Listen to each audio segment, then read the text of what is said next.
لله نحمده ونستعينه ونستغفره ونؤمن به ونتوكل عليه ونعوذ بالله من شرور أنفسنا ومن سيئات أعمالنا من يهده الله فلا مضل له ومن يضلله فلا هادي له ونشهد أن لا إله إلا الله وحده لا شريك له ونشهد أن سيدنا ومولانا محمدا عبده ورسوله أما بعد فأعوذ بالله من الشيطان الرجيم بسم الله الرحمن الرحيم قل إن كنتم تحبون الله فاتبعوني يحببكم الله ويغفر لكم ذنوبكم قال رسول الله صلى الله عليه وسلم لا يؤمن أحدكم حتى أكون أحب إليه من والده وولده والناس أجمعين صدق الله مولانا العظيم وصدق رسوله النبي الكريم ونحن على ذلك لمن الشاهدين والشاكرين والحمد لله رب العالمين. سب سے پہلے مشیت کے انوار سے نقش روح محمد بنایا گیا. سب سے پہلے مشیت کے انوار سے نقش روح محمد بنایا گیا. پھر اسی نقش سے مانگ کر روشنی بزم کونوں مکان کو سجایا گیا. وہ محمد بھی احمد بھی محمود بھی حسن مطلق کا شاہد بھی مشہود بھی علم و حکمت میں وہ غیر محدود بھی ظاہراً امیوں میں اٹھایا گیا. اس کی شفقت ہے بے حد و بھی انتہا اس کی رحمت تخیل سے بھی ماورا. مجھے حشر کا غم کس لیے ہو اے قاسم میرا آقا ہے وہ میرا مولا ہے وہ جس کے دامن میں جنت بسائی گئی جس کے ہاتھوں پہ کوثر لٹایا گیا. عزیزان محترم دوست بزرگوں محبت سے پیار سے ایک دفعہ درود پاک پڑھ لیں. اللہم صلی علی محمد النبی الأمی وعلی آلہ وسلم تسلیما. عزیزان محترم آج کی یہ محفل نبی آخر الزمان خاتم الرسل ساقی کوثر شاف محشر سرور کونین سرکار دو عالم علیہ السلام کی شان محبوب کبریا کی محبت کے حوالے سے رکھی ہے. تو عزیزان محترم امام الانبیاء صلی اللہ علیہ وسلم کی ذات عالی ذات اقدس وہ ہستی وہ ذات ہے. علماء حقہ کا عقیدہ ہے کہ اللہ کے بعد اگر کسی کا مرتبہ اور مقام ہے اگر اللہ کے بعد وہ اعلیٰ ہستی اگر کوئی ہے وہ امام الانبیاء کی ذات ہے. وہ امام الانبیاء کی ذات ہے. کہا ہے کس نے کہ سردار انبیاء نہ کہو کہا ہے کس نے کہ سرتاج اولیاء نہ کہو. ہے یہی فلسفہ قل انما انا بشر کہ خدا کے بعد سبھی کچھ کہو مگر خدا نہ کہو. یعنی خدا کے بعد اگر کسی کا مقام ہے تو وہ کس کا ہے؟ محبوب کبریا کا.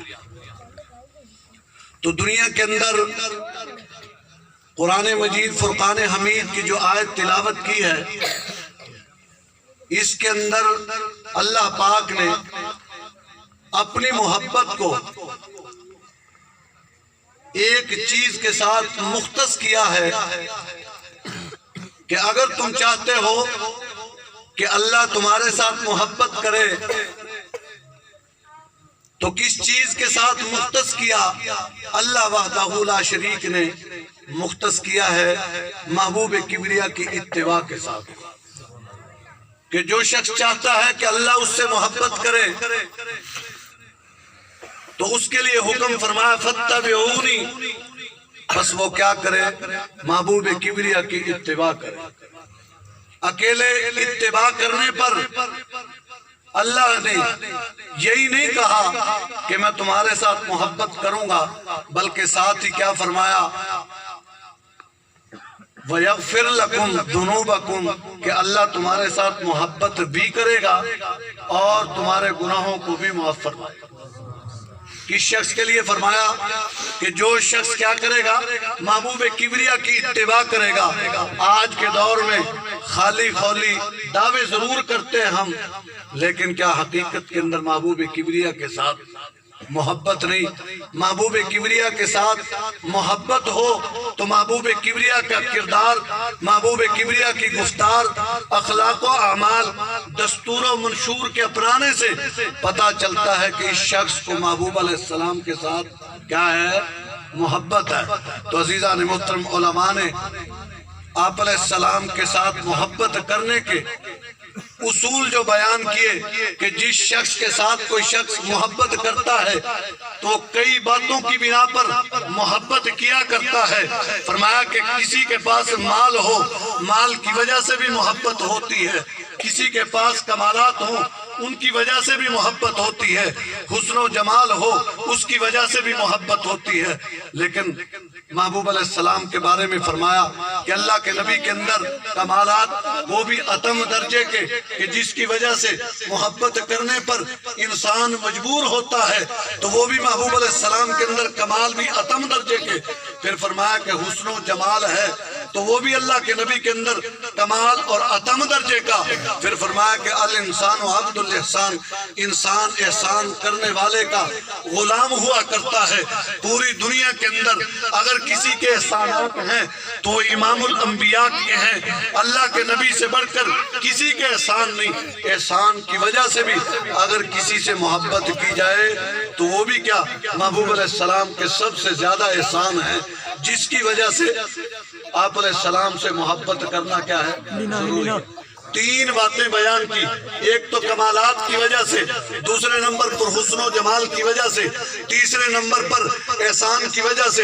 ان تین باتوں کی وجہ سے انسان محبت کرنے لگتا ہے۔ تو آؤ محبوب کبریا کے دربار میں لے چلوں۔ اللہ کے نبی کے کمالات ایک طرف، پوری دنیا کے جتنے بھی لوگ آئے ان کے کمالات ایک طرف ہیں، جہاں پر نانوتوی رحمۃ اللہ علیہ فرماتے ہیں جہاں کے سارے کمالات ایک تجھ میں ہے، تیرے کمال کسی میں نہیں مگر دو چار۔ محبوب علیہ السلام کے اندر جس لحاظ سے بھی دیکھتے ہیں کمالات اتم درجے کے اندر۔ اگر سخاوت میں دیکھا ہے تو حضرت امام انس بن مالک رضی اللہ تعالیٰ عنہ فرماتے ہیں کہ محبوب کبریا کے ساتھ میں 10 سال رہا۔ 10 سال کے اندر اللہ کے نبی کے پاس کوئی سوال کرنے کے لیے آیا، محبوب کبریا کی زبان سے کبھی بھی لا نہیں سنا، کبھی بھی لا نہیں سنا۔ لا کا مطلب کیا؟ کہ نہیں محبوب کبریا نے کسی کو جواب دیا ہو کہ میرے پاس نہیں ہے۔ سخاوت بھی اتم درجے کی تھی۔ اسی طرح سے عزیزان محترم، شجاعت و بہادری میں دیکھا اللہ کے نبی سے بڑھ کر کوئی بھی نہ تھا۔ محبوب کبریا کے اندر انصاف کے اندر دیکھا اللہ کے نبی سے بڑا انصاف پسند کوئی نہیں تھا۔ محبوب علیہ السلام انصاف کرنے والے، تو کمالات کے اندر بھی سب سے اعلیٰ، جس طرح سے کہا آدم کا خلق، شیش کی معرفت، نوح کا جوش تبلیغ، ابراہیم کا ولولہ توحید، اسماعیل کا اثار، اسحاق کی رضا، صالح کی فصاحت، لوط کی حکمت، موسیٰ کا جلال، ہارون کا جمال، یعقوب کی تسلیم و رضا، داؤد کی آواز، یوسف کا حسن، یحییٰ کی پاک دامنی، یہ سارے کے سارے کمالات ایک طرف تھے۔ یہ سب کو اللہ نے محبوب میں جمع فرمایا۔ ان سب کمالات کو